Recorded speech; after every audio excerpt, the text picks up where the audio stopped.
ఘనంగా రాఘవ హాస్పిటల్ అధినేత నెక్కింటి రాఘవ చౌదరి జన్మదిన వేడుకలు, రక్తదాన శిబిరం ఏర్పాటు. కాకినాడలో గల రాఘవ 24 గంటల ఎమర్జెన్సీ హాస్పిటల్లో MD interventional cardiologist Nekkinti Raghava Chowdary జన్మదినాన్ని పురస్కరించుకుని అక్షయ బ్లడ్ సెంటర్ ఆధ్వర్యంలో రక్తదాన శిబిరాన్ని ఏర్పాటు చేశారు. స్టాఫ్ శ్రేయోభిలాషులు మరియు ఎండి డాక్టర్ నగేష్ బాబు, డాక్టర్ ఝాన్సీ రాణి దంపతుల ఆధ్వర్యంలో doctor Kavya, doctor Lokesh, doctor Satish, doctor Janakirao, doctor Sudheer, doctor Suryarao, doctor Ramanamurthy మరియు సిబ్బంది ఆధ్వర్యంలో కేకులు కట్ చేసి డాక్టర్ రాఘవకు శుభాకాంక్షలను తెలియజేశారు. ఈ కార్యక్రమంలో సీఈఓ డాక్టర్ కీర్తి, నవీన్, అక్షయ బ్లడ్ సెంటర్ సభ్యులు దినేష్, ప్రణీత్, రజని, వెంకటేష్ మరియు స్టాఫ్ తదితరులు పాల్గొన్నారు.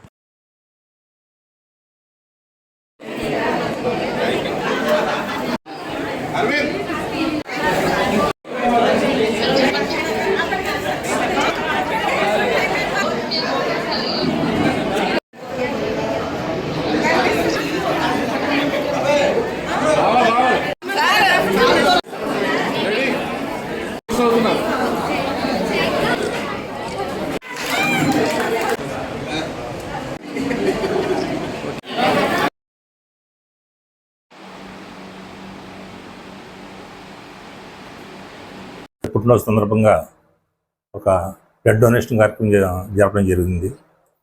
సుమారు 20 మంది దాకా రక్తం ఇవ్వడం జరిగింది. ఇంకా కొంతమంది కూడా ఇస్తాను. అలాగే ఈ సందర్భంగా నేను ఇవాళ మా అబ్బాయి పుట్టినరోజు కాబట్టి తెలియజేయండి ఏంటంటే, ఈ మధ్యనే కేంద్ర మంత్రి శ్రీ కింజరాపు రామ్మోహన్ రెడ్డి గారు మా అబ్బాయికి బెస్ట్ అవార్డు ఇచ్చారు. అది కూడా ఈ విధంగా మీ పార్టీకి తెలియజేయడం. ఎక్కువ కేసులు చేసినందుకు టైమ్స్ ఆఫ్ ఇండియా సర్వే చేసి బెస్ట్ డాక్టర్ అవార్డు ఇవ్వడం జరిగింది. ఈ విషయం మీకు తెలియజేద్దామని చెప్పి ఈరోజు ఈ సమావేశం ఏర్పడడం జరిగింది.